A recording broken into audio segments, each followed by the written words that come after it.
और दोस्तों स्टडीज मस्ती चैनल पर आप सभी लोग का स्वागत है। और जैसा कि जान रहे हैं दोस्तों कि यूपी ट्रिपल एस सी द्वारा पेट का स्कोर आ गया है और अब लेखपाल की भर्ती आने ही वाली है। जब आ जाए तो आप नोटिफिकेशन का बिना इंतजार किए तैयारी शुरू कर दीजिए। इसी कड़ी में हम लोग भी एकदम सीरीज शुरू कर दें। तो ये दोस्तों घटना चक्र की बुक है और घटना चक्र की बुक के माध्यम से हम लोग देख रहे हैं। चलिए सीधे सीधे अपने पॉइंट पर चलते हैं। तो लेखपाल बनना है तो लेखपाल के कार्य और विभागीय जानकारी आपको जरूरी है। तो चकबंदी और राजस्व दोनों, ये चकबंदी लेखपाल भी होता है और हो सके कि चकबंदी लेखपाल भी साथ में ही आ जाए दोस्तों, ठीक है ना।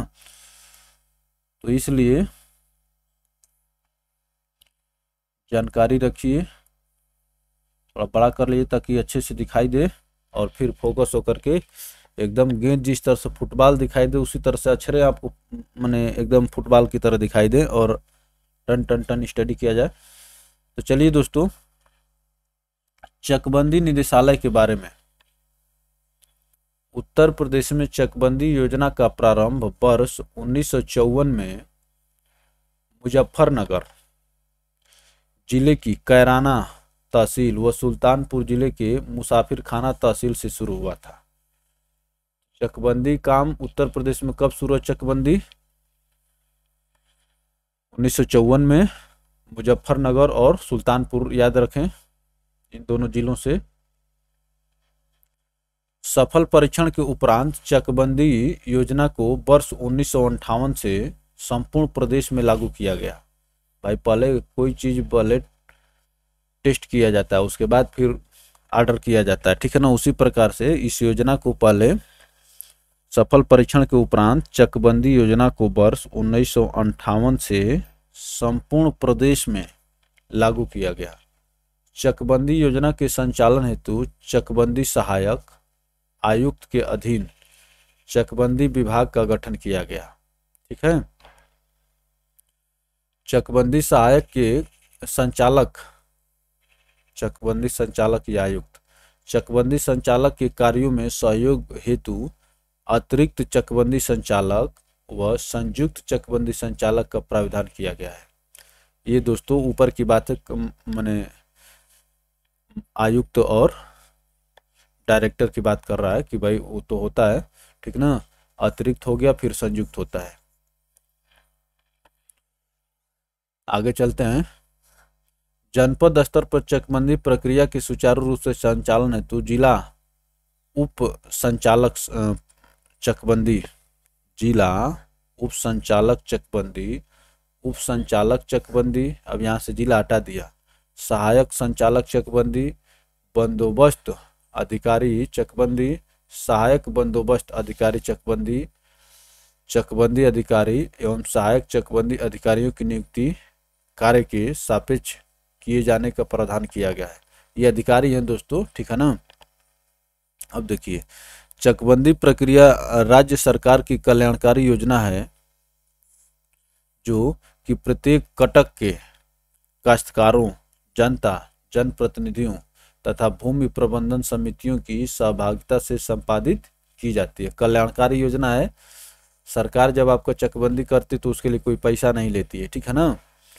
पैसा तो सरकार अलग अलग रूपों में टैक्स के रूप में लेती ही रहती है, लेकिन चकबंदी करती तो उसका पैसा नहीं लेती है। फिर उसी में घोटाला करके कर्मचारी अधिकारी कमाते हैं, ठीक है ना। झूठों का आपका गड़बड़ दिखा करके फिर आपको बुलाएंगे या जाएंगे तो फिर लेन देन करेंगे। अधिकतम सहभागिता एवं पारदर्शिता हेतु प्रत्येक कटक के लिए एक चकबंदी समिति गठित की जाती है जिसमें कम से कम 5 और अधिक से अधिक 11 सदस्य होते हैं। जिसमें कम से कम 5 और अधिक से अधिक 11 सदस्य होते हैं। समिति को अधिक सुदृढ़ बनाने के लिए बंदोबस्त अधिकारी चकबंदी अधिकतम 4 व्यक्तियों के नाम सम्मिलित कर सकता है जो विशेष होल्डिंग के अकाउंट होल्डर अनुच्छेद 2 अनुच्छेद 3 2AA से संबंधित होंगे तथा जिनके पास निर्धारित और अपेक्षित योग्यता होगी। चकबंदी लेखपाल चकबंदी आयुक्त के अधीन होते हैं। ठीक ना। चकबंदी लेखपाल चकबंदी आयुक्त के अधीन होते हैं, जबकि राजस्व लेखपाल जिला अधिकारी के अधीन होते हैं। देख लीजिए, अंतर समझ लीजिए भैया। आप राजस्व लेखपाल बनेंगे तो आपका माई बाबू जिला जज होते हैं और जिला डीएम साहब होते हैं, डिस्ट्रिक्ट मजिस्ट्रेट, ठीक है ना। और चकबंदी लेखपाल आप बनेंगे तो इसमें कमिश्नर होंगे, कमिश्नर होंगे आपके, ठीक है ना। चकबंदी लेखपाल चकबंदी आयुक्त के अधीन होते हैं। जनपद स्तर पर चकबंदी का सर्वोच्च अधिकारी, ठीक है ना, चकबंदी का जिला उप सहायक चकबंदी है। जनपद स्तर पर चकबंदी का सर्वोच्च अधिकारी जिला उप सहायक चकबंदी है, जिला उप सहायक चकबंदी। तो आपको यहाँ से बहुत महत्वपूर्ण फैक्ट निकल के आया है कि ठीक है ना, राजस्व लेखपाल में जिलाधिकारी आपके के अधीन रहेंगे और चकबंदी लेखपाल में चकबंदी आयुक्त के अधीन रहेंगे। और चकबंदी लेखपाल में चकबंदी में दोस्तों जिला स्तर पर सर्वोच्च अधिकारी जिला उप सहायक चकबंदी।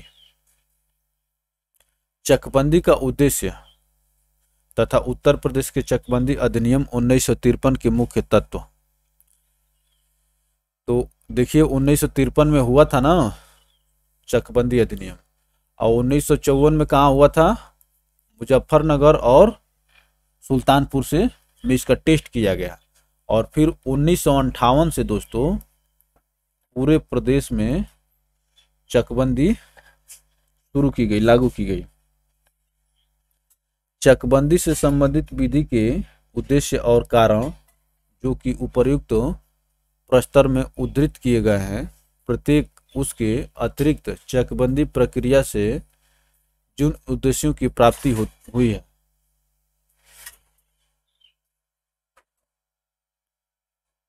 उसके अतिरिक्त चकबंदी प्रक्रिया से जिन उद्देश्यों की प्राप्ति हुई है, इन्हें संक्षेप में निम्न प्रस्तरों से उल्लिखित किया जा सकता है। तो आइए अब यहाँ पर आपसे कुछ प्रश्न हल करवाएंगे। ये चकबंदी से क्या तात्पर्य है बताइए, चकबंदी से क्या तात्पर्य है। तो भू अधिकारों के प्रलेख,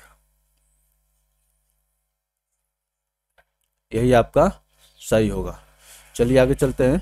राजस्व लेखपाल परीक्षा 23 सितंबर सेकेंड पाली में पूछा हुआ है, ठीक है ना।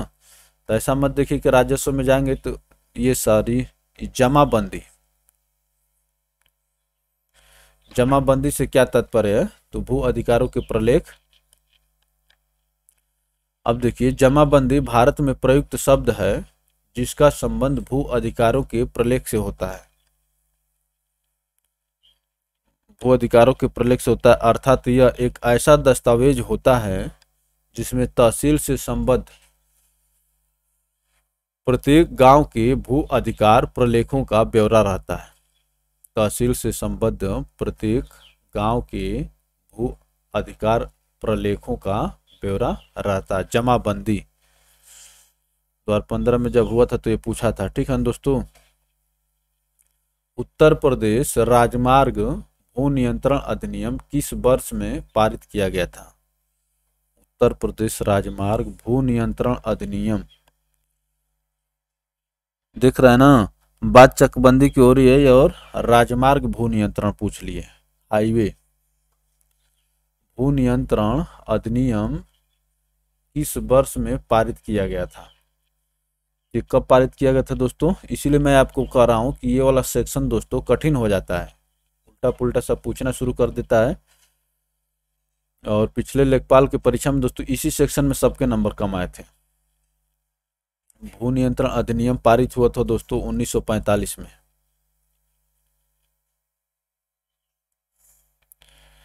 चलिए आगे चलते हैं। उत्तर प्रदेश राजमार्ग भू नियंत्रण अधिनियम वर्ष 1945 में पारित किया गया था, जो कि वर्ष 1986 से 86 में लागू किया गया था। 1945 में पारित और 46 में लागू किया गया था।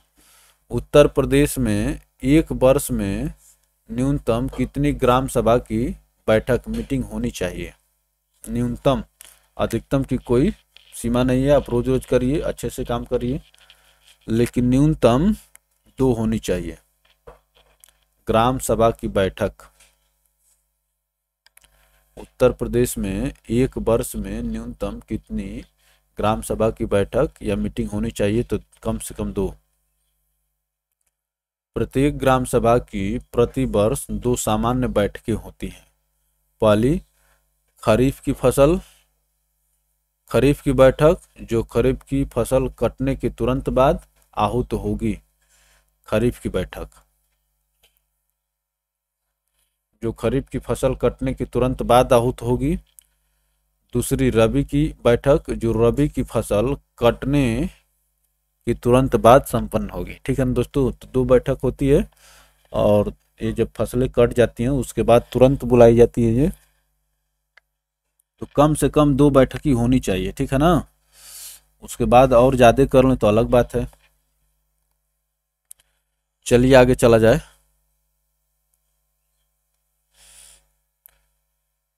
चूंकि चकबंदी प्रक्रिया किसी ग्राम के पिछले बंदोबस्त के आधार पर की जाती है, इसलिए चकबंदी प्राधिकारी खेतवार पड़ताल के समय इस बात का आकलन करते हैं कि पिछले बंदोबस्त तथा वर्तमान चकबंदी प्रक्रिया प्रारंभ होने के समय की अवधि में किसी प्रकार के अवैधानिक आदेश तो नहीं पारित किए गए हैं। अवैधानिक आदेश तो नहीं पारित किए गए हैं। विशेष रूप से ग्राम सभा स्थानिक प्राधिकारी या राज्य सरकार में निहित भूमि तथा उत्तर प्रदेश जमींदारी विनाश एवं भूमि व्यवस्था अधिनियम की धारा 132 की भूमि के संबंध में जांच की जाती है। धारा 132 के संबंध में जांच की जाती है। यदि इस प्रकार के कोई अवैधानिक आदेश चकबंदी प्राधिकारियों के संज्ञान में आते हैं तो उन्हें तुरंत दुरुस्त किया जाता है। अत्यधिक समय हो जाने के कारण किसी ग्राम के नष्ट हो चुके अस्थायी सीमा चिन्हों को चकबंदी प्रक्रिया के अंतर्गत पुनर्स्थापित करते हुए सीमा को यथा स्थान सुनिश्चित करना चकबंदी प्राधिकारियों का दायित्व होता है। सीमा को यथा स्थान सुनिश्चित करना चकबंदी प्राधिकारियों का दायित्व होता है। क्या गांव की सीमा अत्यधिक समय हो जाने के कारण किसी गांव के नष्ट हो चुके अस्थायी सीमा चिन्हों को चकबंदी प्रक्रिया के अंतर्गत पुनर्स्थापित करते हुए तथा सीमा को यथा स्थान सुनिश्चित करना चकबंदी प्राधिकारियों का दायित्व होता है। किसी ग्राम में चकबंदी प्रक्रिया के दौरान प्रत्येक चक को चक्रोड तथा नाली प्रदिष्ट की जाती है। प्रत्येक चक को चक्रोड तथा नाली, ठीक ना, प्रदान की जाती है। भाई आदमी कैसे आगे जाएगा? वैसे भी देख रहे हैं कि आजकल के पानी का तो कम झगड़ा है, लेकिन आने जाने के ज़्यादा झगड़ा रहता है। किसी ग्राम में चकबंदी प्रक्रिया के दौरान प्रत्येक चक को चक्रोड तथा नाली प्रदिष्ट की जाती है। चकबंदी प्रक्रिया में ग्राम के चारों ओर परिपथ का निर्माण किया जाता है, जिससे कृषक गणों ग्रामीण जनता का आवागमन सरल हो सके।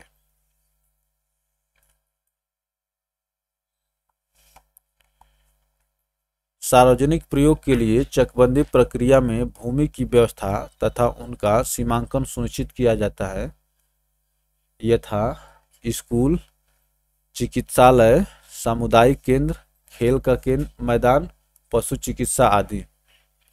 सार्वजनिक प्रयोग के लिए, ठीक ना, चकबंदी प्रक्रिया में भूमि की व्यवस्था तथा उनका सीमांकन सुनिश्चित किया जाता है कि कम से कम स्कूल बन सके, चिकित्सा व्यवस्था बन सके, ठीक ना, सामुदायिक केंद्र, खेल का मैदान, पशु चिकित्सा आदि। भविष्य की आबादी के प्रसार के लिए भूमि आवंटित की जाती है। यदि भूमि सामान्य वर्ग के अतिरिक्त अनुसूचित जाति, अनुसूचित जनजाति कि उन व्यक्तियों के लिए होती है यह भूमि जो भूमिहीन हो तथा जिनके पास आवास न हो।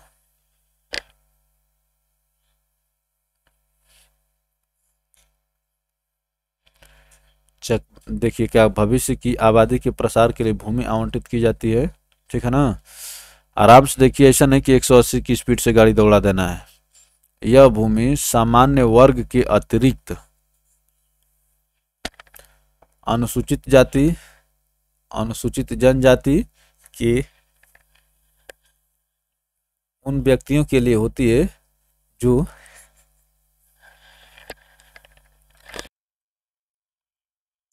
तो अब देखिए दोस्तों, हम लोग देखेंगे चकबंदी प्रक्रिया में बचत की भूमि नवीन परती के रूप में प्राप्त होती है। नवीन परती, बचत की भूमि नवीन परती के रूप में प्राप्त होती है जो कि ग्राम सभा के द्वारा भूमिहीन व्यक्तियों को विधि अनुसार पट्टे के रूप में आवंटित की जाती है। ग्राम सभा द्वारा भूमिहीन व्यक्तियों को विधि अनुसार पट्टे के रूप में आवंटित की जाती है। राजस्व ग्राम की खतौनी, खसरा और सजरा भूचित्र का नवीनीकरण किया जाता है। खसरा, खतौनी और सजरा, सजरा क्या है दोस्तों? भूचित्र, सजाना का नवीनीकरण किया जाता है जिससे कि लंबे समय तक रख रखाव किया जा सके, भूमि से संबंधित विवादों, स्वत्व, भूचित्र संशोधन, जोतों का विभाजन, दाखिल खारिज, अभिलेखों का शुद्धिकरण आदि को लंबी प्रक्रिया के बजाय संक्षिप्त कार्यवाही के द्वारा निस्तारित किया जाता है, क्योंकि चकबंदी अधिनियम एक स्वतः परिपूर्ण विशेष अधिनियम है जिसके अंतर्गत चकबंदी प्राधिकारियों को अधिकार भी प्रदान किए गए हैं। ठीक है ना दोस्तों, चलिए 2-4 प्रश्न देख लेते हैं जो पूछे हुए हैं। खसरा और खतौनी कौन तैयार करता है, बताइए। खसरा और खतौनी कौन तैयार करता है? तो खसरा खतौनी जो दोस्तों आपके पटवारी या लेखपाल साहब, देखिए यहाँ पर ये कानूनगोई लेखपाल लिखकर गड़बड़ कर दिया, ठीक ना, इसीलिए इसका स्टार करके आंसर दिया है। पटवारी या लेखपाल यहाँ कहता तब ये सही होता।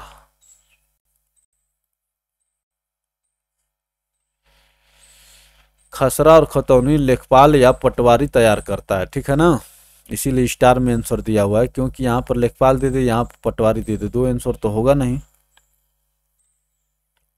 लेखपाल या पटवारी द्वारा तैयार किया जाता है। भूमि की पैमाइश का कार्य कौन सा विभाग करता है? राजस्व विभाग करता है, लेकिन शिक्षा विभाग, चिकित्सा विभाग, भू प्रबंधन विभाग नहीं, राजस्व विभाग। भूमि की पैमाइश, नाप का कार्य कौन सा विभाग करता है? तो राजस्व विभाग हो गया। आइए आगे देखते हैं। लेखपाल व कानूनगो के माध्यम से करता है। भूमि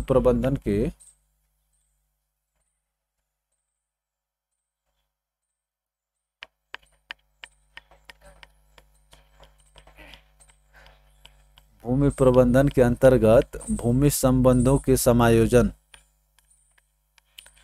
भूमि प्रबंधन के अंतर्गत भूमि संबंधों के समायोजन,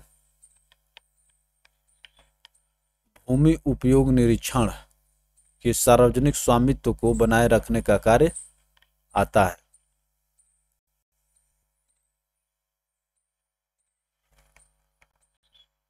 अब देखिए, भूमि का उपयोग करके एवज में किसानों से वसूल किया जाने वाला टैक्स कौन सा है? भूमि का उपयोग करने के एवज में किसानों से कौन सा टैक्स वसूला जाता है? लगान वसूली जाती है। कहा जा रहा है कि भाई किसान भाई, आप भूमि का उपयोग कर रहे हैं, भले ही भूमि आपकी हो, उससे मतलब नहीं है, लेकिन टैक्स दीजिए सरकार को। भूमि का उपयोग करने के एवज में किसानों से वसूल किया जाने वाला टैक्स कौन सा है? तो लगान होती है। यह राज्य सरकार द्वारा वसूला जाता है। जमाबंदी तैयार की जाती है कितने प्रतियों में? 2 प्रतियों में। जमाबंदी का आशय अभिलेखों के अधिकार,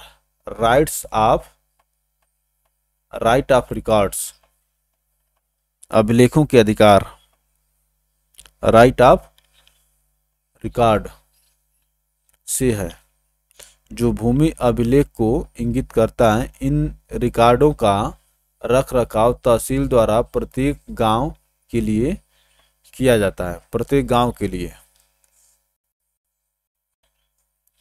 इसमें भूस्वामी, भू क्षेत्रफल इत्यादि का ब्यौरा होता है। जमाबंदी की 2 प्रतियां बनाई जाती हैं, जिनमें से एक सरकार के पास तथा दूसरी पटवारी के पास रखी जाती है,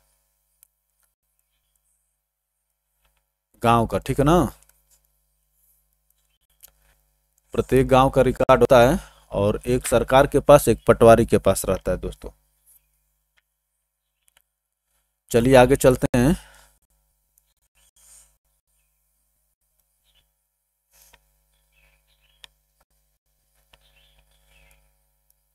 चकबंदी अधिनियम की एक महत्वपूर्ण विशेषता है कि यह कृषकों को विभिन्न स्तरों पर विधिक प्रक्रिया से सुरक्षा प्रदान करता है। ग्राम की चकबंदी प्रक्रिया में आने के पश्चात अन्य न्यायालयों का अधिकार क्षेत्र समाप्त कर दिया जाता है। क्या कह रहा है? ग्राम के चकबंदी प्रक्रिया में आने के पश्चात अन्य न्यायालयों का अधिकार क्षेत्र समाप्त कर दिया जाता है। अधिनियम यह व्यवस्था करता है कि ग्राम के कृषकों के द्वारा निर्वाचित चकबंदी समिति का परामर्श चकबंदी प्रक्रिया के प्रत्येक स्तर पर प्राप्त करना अनिवार्य होगा। ग्राम के कृषकों के द्वारा निर्वाचित चकबंदी समिति का परामर्श चकबंदी प्रक्रिया के प्रत्येक स्तर पर प्राप्त करना अनिवार्य होगा। इस प्रकार इस प्रक्रिया के सभी स्तर पर चकबंदी समिति, ग्राम सभा तथा सामान्य कृषक गणों का परामर्श प्राप्त किया जाता है। राज्य सरकार के विवेक पर निर्भर करता है कि कोई ग्राम या उसका भाग चकबंदी प्रक्रिया के अंतर्गत प्रख्यापित किया जाए। इस संबंध में अधिनियम में एकमात्र प्रतिबंध है कि किसी ग्राम में धारा 52 के प्रकाशन के 20 वर्ष पश्चात ही उसे पुनः चकबंदी हेतु प्रख्यापित किया जा सकता है। धारा 52 के प्रकाशन के 20 वर्ष पश्चात ही उसे पुनः चकबंदी, अर्थात 20 कम से कम 20 वर्ष बाद चकबंदी होगी, उससे पहले नहीं। ये नहीं कि रोज रोज उसी गांव का चकबंदी करते रहे। धारा 52 के प्रकाशन के 20 वर्ष पश्चात ही उसे पुनः चकबंदी हेतु प्रख्यापित किया जा सकता है। विशेष परिस्थितियों में यह अवधि 10 वर्ष हो सकती है। विशेष परिस्थिति की तो बात ही अलग होती है, ठीक है ना दोस्तों। एक गांव में चकबंदी हो गई है तो कम से कम दूसरी चकबंदी आने में दोस्तों कम से कम 20 वर्ष बाद ही आएगी। यद्यपि अधिनियम तथा नियमावली में किसी ग्राम में चकबंदी प्रक्रिया प्रारंभ करने हेतु कोई पूर्व शर्त नहीं रखी गई है, सिवाय इसके जो कि पूर्व प्रस्तर में उल्लिखित है, किंतु प्रशासनिक निर्देशों के द्वारा कतिपय औपचारिकताएं आवश्यक हैं तथा ग्राम सभा के द्वारा चकबंदी प्रारंभ किए जाने हेतु किया गया प्रस्ताव ग्राम के कुल क्षेत्रफल का 40% कृषि योग्य होना, ग्राम की अधिकांश जनता का चकबंदी के पक्ष में होना। तो भूमि कम से कम 40% कृषि योग्य होनी चाहिए तथा अंत में कलेक्टर जिला उप सहायक चकबंदी द्वारा पुनः चकबंदी कराए जाने की प्रस्तुति। तो ग्राम सभा का चकबंदी के पक्ष में होना भी जरूरी है, ठीक है ना। ग्राम की अधिकांश जनता का चकबंदी के पक्ष में होना तथा अंत में कलेक्टर या जिला उप सहायक चकबंदी, यही जिला पर सबसे ऊपर होते हैं, द्वारा पुनः चकबंदी कराए जाने की संस्तुति। चलिए आगे देखा है। अधिनियम इस बात की भी व्यवस्था करता है कि यदि किसी ग्राम में चकबंदी प्रक्रिया गतिमान है और किसी स्तर पर यह प्रतीत होता है कि ग्राम में चकबंदी प्रक्रिया बंद किया जाना आवश्यक है, तो अधिनियम की धारा 6(1) के अंतर्गत चकबंदी आयुक्त को अधिकार प्रदान किए गए हैं कि संबंधित ग्राम में चकबंदी प्रक्रिया समाप्त करने संबंधी विज्ञप्ति जारी करें। किसको? चकबंदी आयुक्त को। इस हेतु जोत चकबंदी नियमावली के नियम 17 में कतिपय पूर्व शर्तें वर्णित हैं। यह अधिनियम उन ग्रामों में जहां चकबंदी का कार्य पूर्ण हो चुका हो, चकबंदी से संबंधित उन वादों को जिन्हें उठाया जाना चाहिए था परंतु नहीं उठाया गया, किसी सिविल कोर्ट में दायर करने पर प्रतिबंध लगाता है। किसी सिविल कोर्ट में दायर करने पर प्रतिबंध लगाता है, ठीक है ना।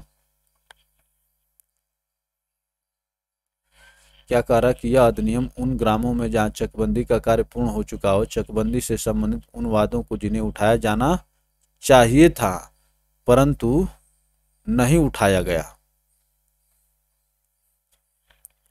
ठीक है ना, परंतु नहीं उठाया गया, किसी सिविल कोर्ट में दायर करने पर प्रतिबंध लगाता है।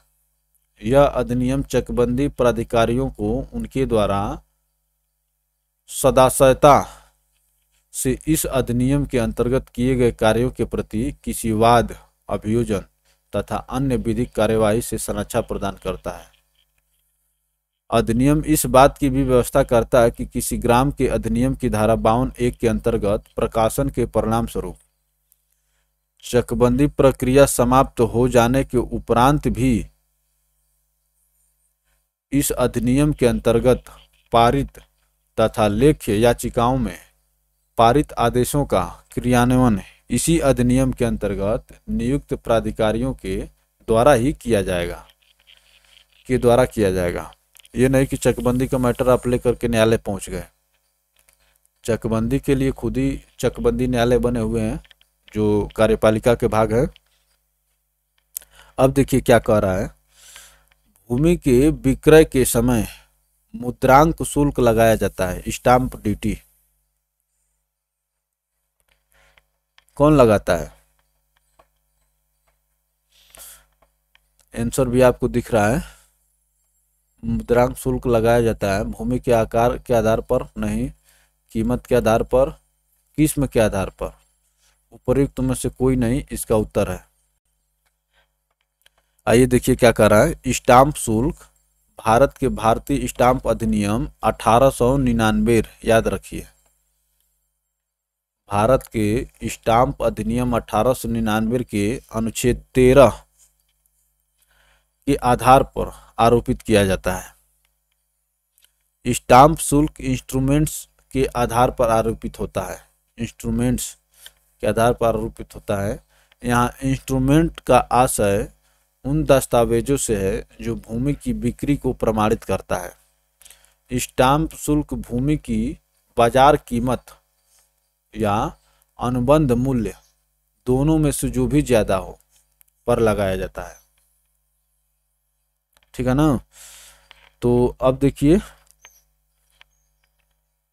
भूमि की बाजार कीमत या अनुबंध शुल्क दोनों में से जो भी ज्यादा हो उस पर स्टाम्प ड्यूटी लगाई जाती है। धरातल पर मापी गई क्षैतिज दूरियां, कोणों तथा ऊंचाइयों को मानचित्र पर प्रदर्शित करने की कला को क्या कहते हैं? सर्वेक्षण कला। धरातल पर मापी गई क्षैतिज दूरियां कोणों और ऊंचाइयों को मानचित्र पर प्रदर्शित करने की कला को क्या कहते हैं? सर्वेक्षण कला। चलिए आगे चलते हैं दोस्तों। सर्वेक्षण कला उस कलात्मक विज्ञान को कहते हैं जिससे पृथ्वी की सतह पर स्थित बिंदुओं को की समुचित माप लेकर किसी पैमाने पर आलेख करके प्लॉटिंग उनकी सापेक्ष क्षैतिज या ऊर्ध्व दूरियों का कागज पर सही ज्ञान कराया जा सके। ऐसी आलेखन प्रक्रिया के लिए रैखिक व कोणीय दोनों ही माप लेना आवश्यक होता है।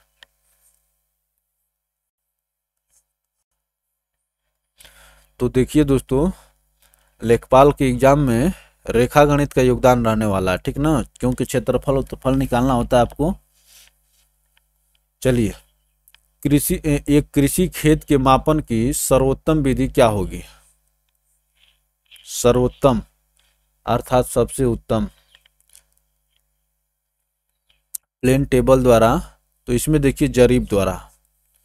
सर्वोत्तम विधि क्या है? जरीब द्वारा। बस यही याद रखिए, सब टेढ़ा मेढ़ा नाम याद करने की कोई जरूरत नहीं है।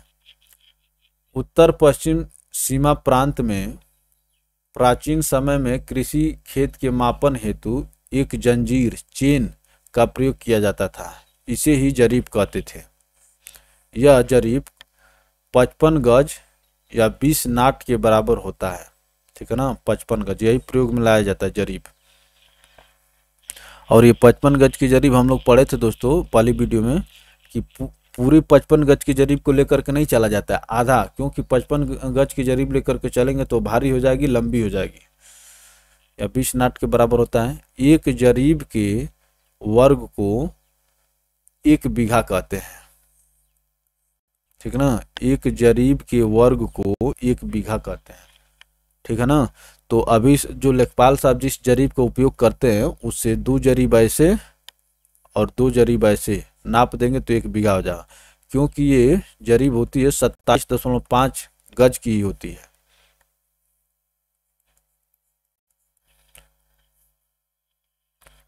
चलिए आगे चलते हैं दोस्तों।